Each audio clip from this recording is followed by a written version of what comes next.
There, my little night owls.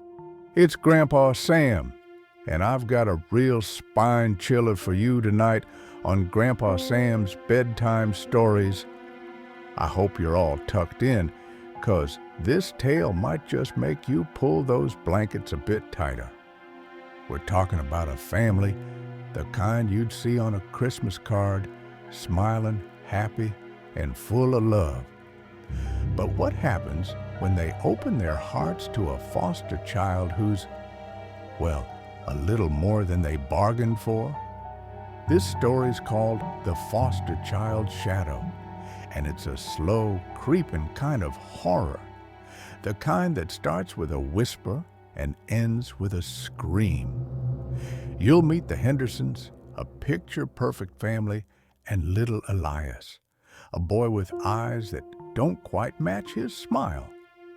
Things start off happy as can be, but soon the shadows start to stretch a little too long and the laughter turns to whispers in the dark.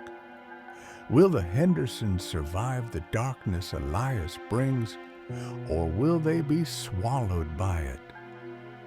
Before we begin, make sure to hit that like button if you're ready for a scare, and subscribe with the bell so you don't miss a single one of Grandpa's tales. Tell your friends to join us, and if you got your own creepy stories, drop them in the comments below. Now, let's dim the lights, settle in, and see what shadows are waiting for us tonight. The Henderson house glowed with warmth on a sunny May afternoon in 2018. The white picket fence gleamed under the spring sun, and the maple trees lining the yard rustled softly in the breeze. Inside, the smell of freshly baked cookies wafted through the air as Lydia Henderson pulled a tray from the oven. Her auburn hair was tied back in a loose bun, and her green eyes sparkled with excitement. Today was a big day for the Hendersons. They were welcoming a foster child into their home. Mark Henderson, a broad-shouldered man with a scruffy beard and a mechanic's calloused hands, adjusted a small bed in the upstairs guest room. "Looks good, doesn't it?" he called down to Lydia, his voice booming with pride. The room was simple but cozy. A twin bed with a blue comforter, a small wooden desk, a lamp with a bear-shaped base, and a stuffed teddy bear sitting on the pillow. They'd spent weeks preparing, wanting everything to be perfect. "It's perfect, honey," Lydia replied, setting the cookies on a cooling rack. She glanced at the clock. 2:15 p.m. The social worker would be here any minute. Their two children, Sophie and Ben, were practically bouncing with excitement. Sophie, a sharp-eyed 14-year-old with her mother's auburn hair, was flipping through a book on her bed, but her mind was elsewhere. Ben, an energetic 8-year-old with a mop of blonde hair, was racing his toy cars across the living room floor, making engine noises. "Do you think he'll like us?" Ben asked, pausing his game to look up at his mom. His blue eyes were wide with curiosity. Lydia knelt beside him, ruffling his hair. "Of course he will, sweetie. We're going to make him feel right at home." Sophie poked her head into the living room, a teasing grin on her face. "As long as he doesn't mess with my stuff, we'll be fine." But her tone was light. She was just as excited as Ben, though she tried to play it cool. At 2:30 p.m., a beige sedan pulled into the driveway. The Hendersons gathered at the door, Max, their golden retriever, wagging his tail beside them. A woman in a gray blazer stepped out first, the social worker, Miss Carter. Behind her was a small boy, clutching a tattered backpack. Elias Gray was 10 years old, pale as moonlight, with dark, hollow eyes that seemed too big for his face. His black hair was messy, falling over his forehead, and his lips were pressed into a thin line. He didn't look at the Hendersons, his gaze fixed on the ground. Ms. Carter smiled warmly, though there was a flicker of something, nervousness maybe, in her eyes. "Mr. and Mrs. Henderson, this is Elias. He's been through a lot, but I think he'll do well here. He's a quiet one, aren't you, Elias?" Elias didn't respond, just nodded slightly. Mark stepped forward, crouching to the boy's level. "Hey there, Elias. I'm Mark, and this is Lydia, Sophie, and Ben. We're so happy you're here. Want to see your room?" Elias finally looked up, and for a moment Mark felt a chill. The boy's eyes were like black pools, reflecting nothing. But then Elias gave a small, shy smile, a smile that stretched just a little too wide, and Mark brushed off the feeling. He's just nervous, Mark thought. Poor kid's probably been through hell. The first few days were idyllic. Elias was quiet but polite, answering questions with soft, one-word responses. Yes, no, okay. He didn't eat much, picking at his food during family dinners, but Lydia figured he'd warm up in time. Ben took to him immediately, dragging Elias into games of tag in the backyard or showing him his toy car collection. Sophie was more reserved, watching Elias from a distance, but she smiled when he joined them for board games one evening. One night, as the family played Monopoly around the kitchen table, laughter filled the house. Even Elias cracked a smile, though it was that same too-wide grin that made Lydia's stomach twist for a moment. She shook it off, focusing on the joy in the room. The Hendersons were happy, happier than they'd been in a long time. They felt like they were making a difference, giving Elias the home he deserved. But there were small signs, even then, that something wasn't right.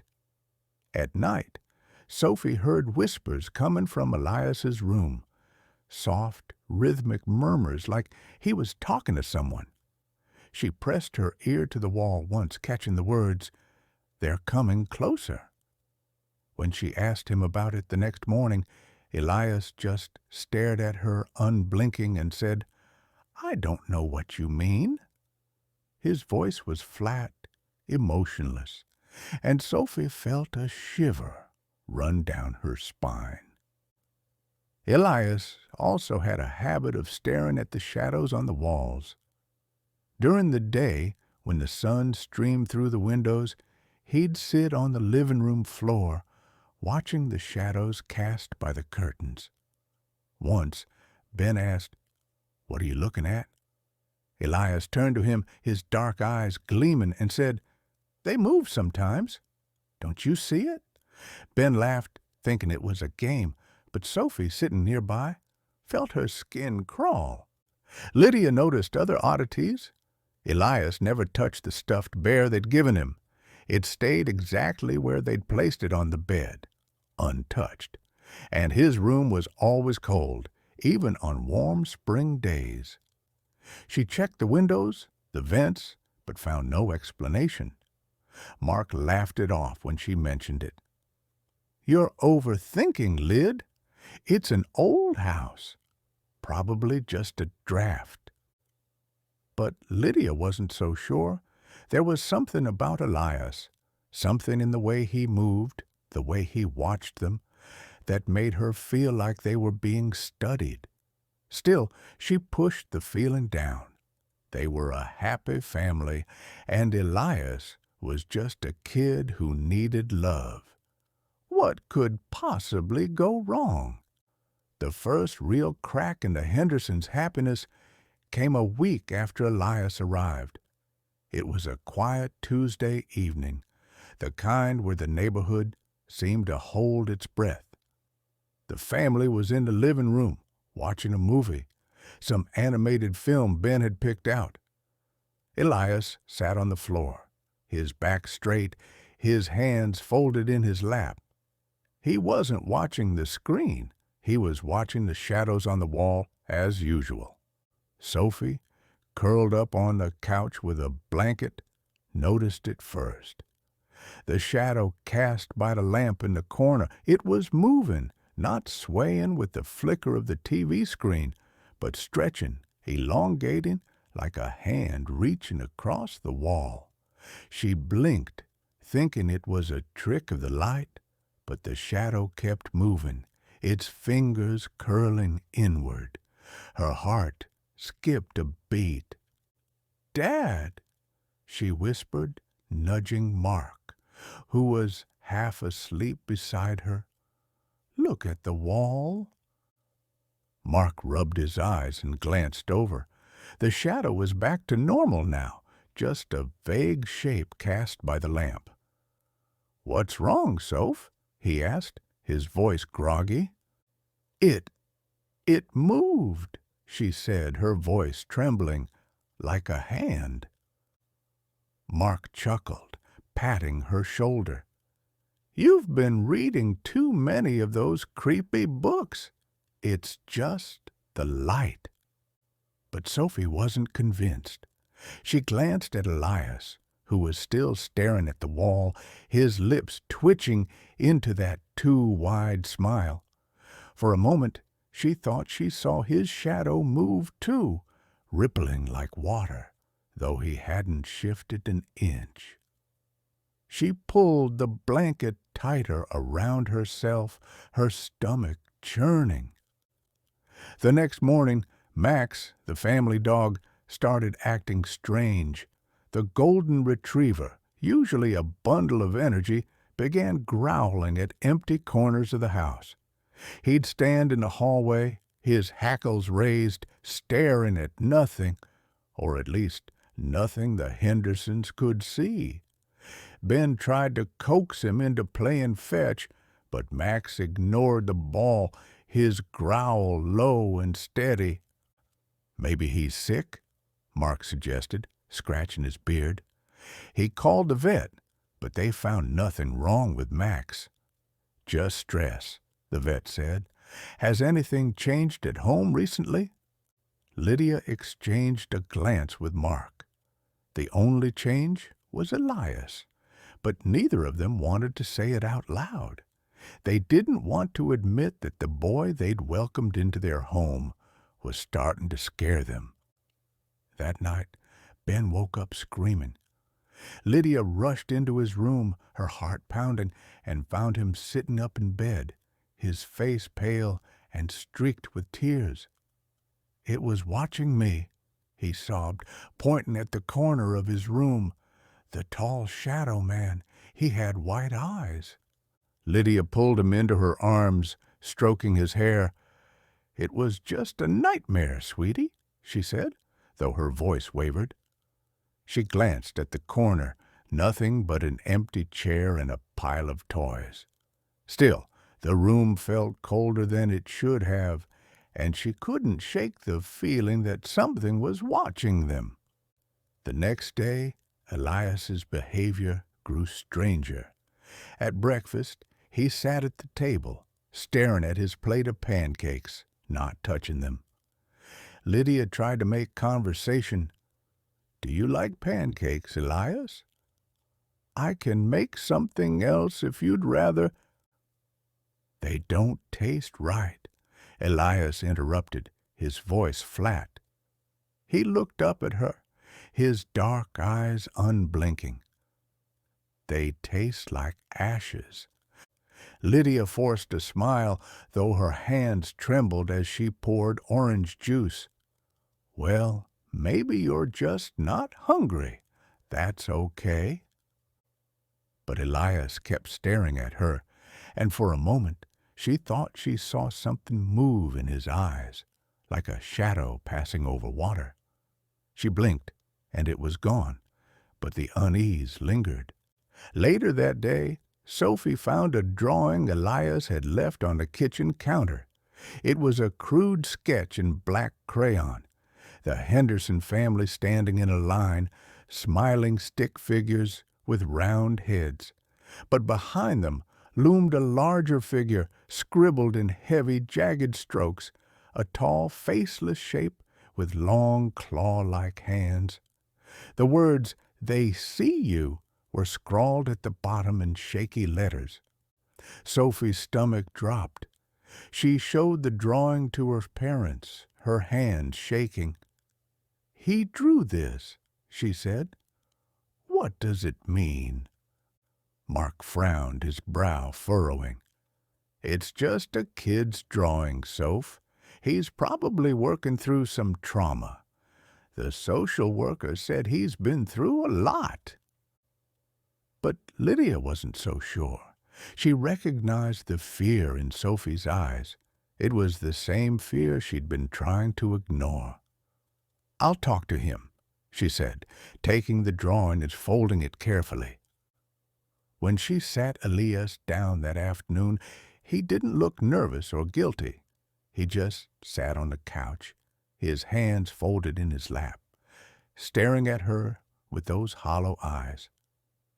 "Elias," Lydia began, keeping her voice gentle, "this drawing you made, it's a little scary. Who's the big figure behind us?" Elias tilted his head, his smile stretching wider. "That's my friend," he said simply. "He's always with me." Lydia's blood ran cold. "Your friend?" Elias nodded. "He protects me, but he's hungry. He likes it when people are scared." Lydia stared at him, her mouth dry. She wanted to ask more, but the words wouldn't come. Elias's smile grew even wider, and for a moment she thought she heard a whisper, a low, guttural sound like wind through a tunnel. It was coming from the corner of the room where the shadows seemed to ripple. That evening, Mark found a dead bird on the front porch. Its tiny body was crumpled, its wings bent at odd angles, and its eyes were missing. Just two empty sockets staring up at the sky. Mark's stomach turned as he scooped it up with a shovel, trying to keep the kids from seeing. But Elias was already there, standing in the doorway, watching. "Did you do this?"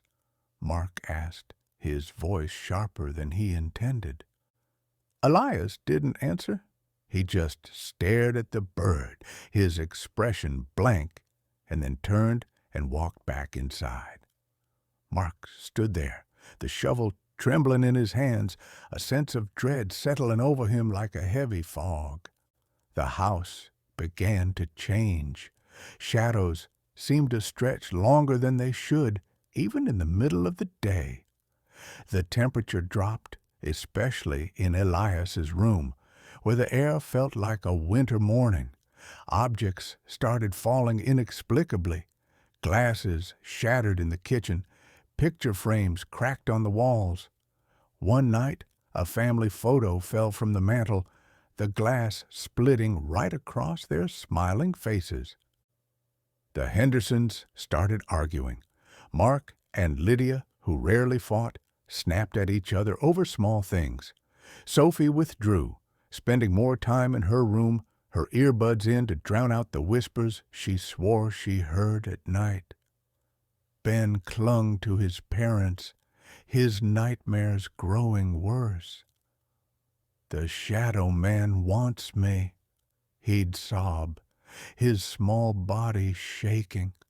Lydia couldn't ignore it anymore. Late one night, after the kids were asleep, she sat at the kitchen table with her laptop, researching Elias's past. What she found made her blood run cold. His previous foster families, 3 of them, had all met tragic ends.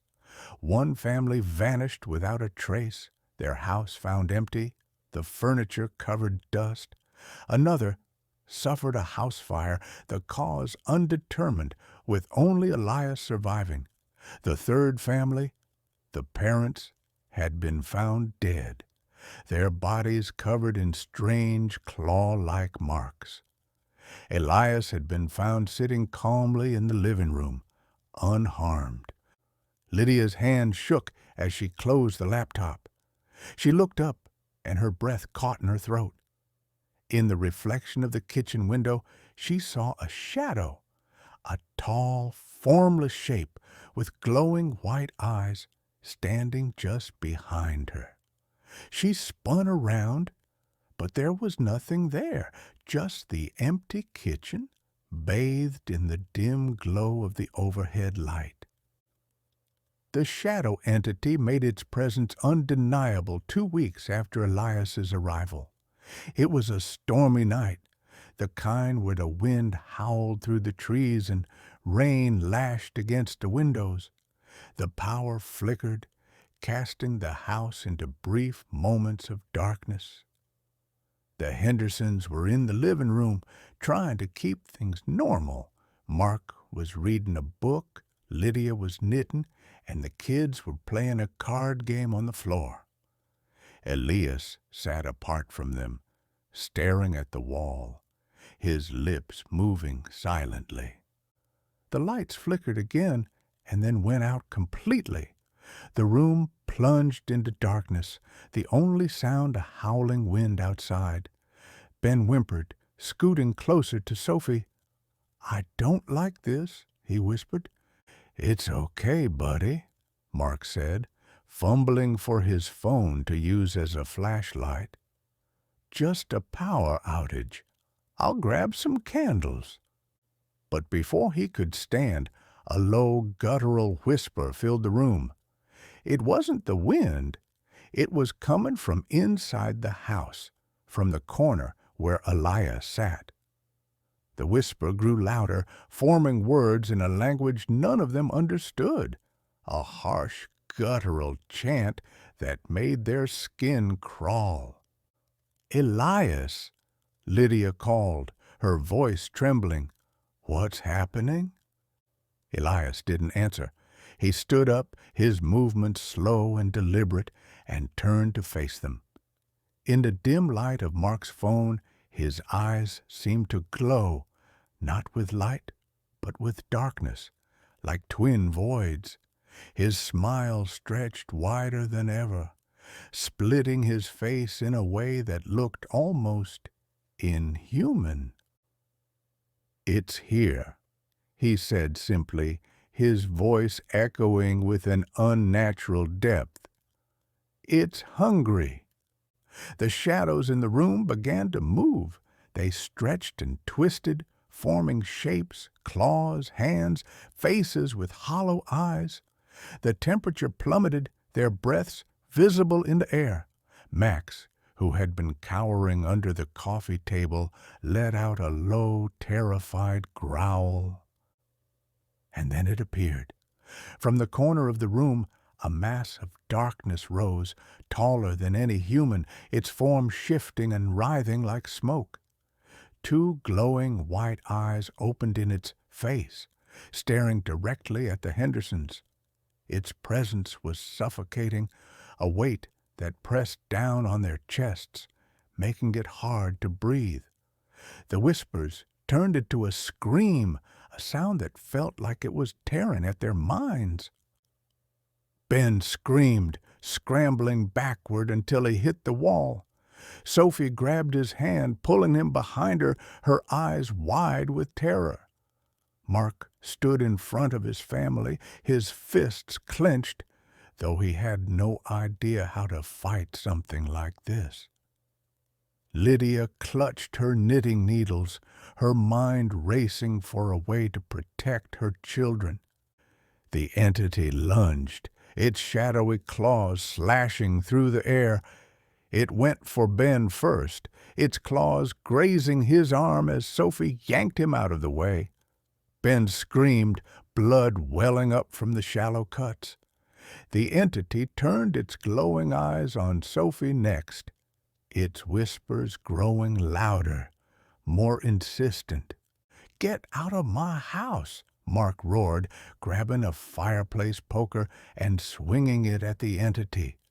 The poker passed right through it, but the entity recoiled, its form rippling.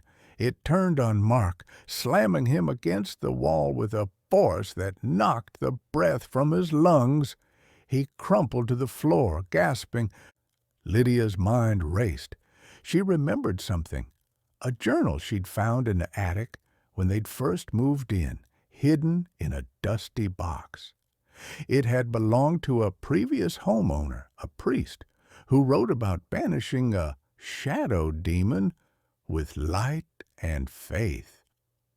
She didn't know if it would work, but it was their only chance. "Sophie, the attic!" she shouted. "There's a journal. Get it! Mark, hold it off!" Sophie nodded, her face pale but determined. She grabbed Ben's hand and ran for the stairs, the entity's whispers following them like a swarm of insects. Mark struggled to his feet, grabbing a flashlight from the coffee table and shining it at the entity. The light seemed to weaken it, its form flickering, but it wasn't enough to stop it. In the attic, Sophie found the journal buried under a pile of old clothes.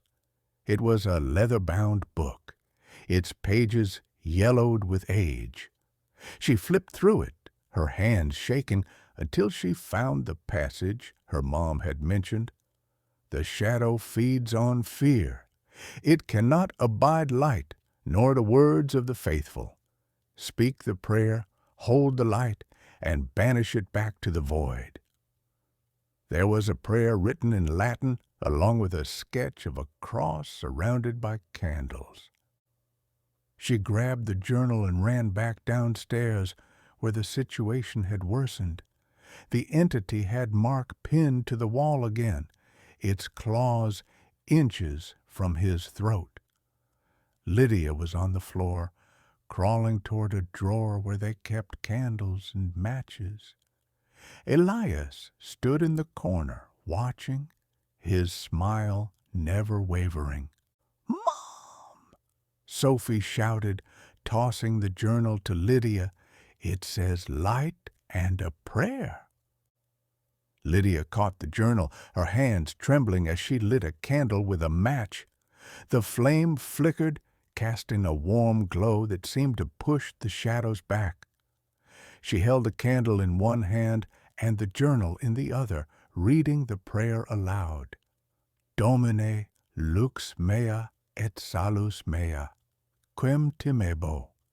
Domine, fortitudo vitae meae, a quo trepidabo." The entity screamed, a sound that rattled the windows, its form shrinking slightly. Sophie grabbed another flashlight, shining it directly into its glowing eyes. The light burned through its shadowy form, making it writhe in agony. Mark, freed from its grip, stumbled to his feet, grabbing a cross from the mantel, a gift from Lydia's mother years ago. "Keep going!" he shouted, holding the cross out like a shield. Lydia continued the prayer, her voice growing stronger with each word. The entity thrashed, its claws slashing wildly, but the light and the prayer were weakening it. Sophie and Ben huddled together, shining their flashlights, while Mark stood beside Lydia, the cross trembling in his hands. With a final ear-splitting scream, the entity retreated, its form collapsing into Elias's shadow. The boy's eyes rolled back, and he collapsed to the floor unconscious. The room fell silent, the only sound the crackling of the candle flame and the family's ragged breathing. The Hendersons didn't sleep that night. They sat in the living room, surrounded by candles, watching Elias's unconscious form. He lay on the couch, his chest rising and falling slowly, his face peaceful for the first time since he'd arrived. The shadows in the house were normal again, no longer stretching or moving, but the family couldn't shake the feeling of being watched. At dawn, Ms. Carter arrived, her face pale when she saw the state of the house. The shattered glass, the claw marks on the walls, the blood on Ben's arm. "What happened?" she asked, her voice shaking. Lydia told her everything, her voice hollow. Ms. Carter listened, her expression growing grimmer with each word. When Lydia finished, the social worker sighed, rubbing her temples. I should have warned you," she said. "Elias has a history. The other families, they reported strange things too, but no one believed them. I didn't believe them." "You should have told us," Mark snapped, his hands clenched into fists. "We could have died." Ms. Carter nodded, tears in her eyes. "I know. I'm so sorry.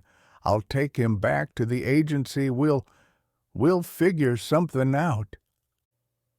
They watched as Ms. Carter carried Elias to her car, the boy still unconscious. As the car pulled away, Lydia felt a weight lift from her shoulders, but only slightly. The house still felt wrong, like the shadow had left a piece of itself behind. That night, as the family tried to sleep, Sophie had a dream. She was standing in the living room, the air cold and heavy. Elias was there, sitting on the floor, his back to her. "You can't get rid of it," he said, his voice echoing. "It's part of me. And now, it's part of you." She woke with a start, her heart pounding. The room was dark, but she could hear something, a faint whisper coming from the corner. She turned on her lamp, but there was nothing there, just shadows stretching across the wall. Well, my little night owls, that was The Foster Child Shadow, a tale that reminds us to be careful who we let into our homes and our hearts. The Hendersons thought they were doing a good deed, taking in young Elias, but some shadows don't stay in the corners where they belong. Did they really banish that darkness, or is it still waiting, whispering in the dark? I reckon we might never know. What did you think of tonight's story?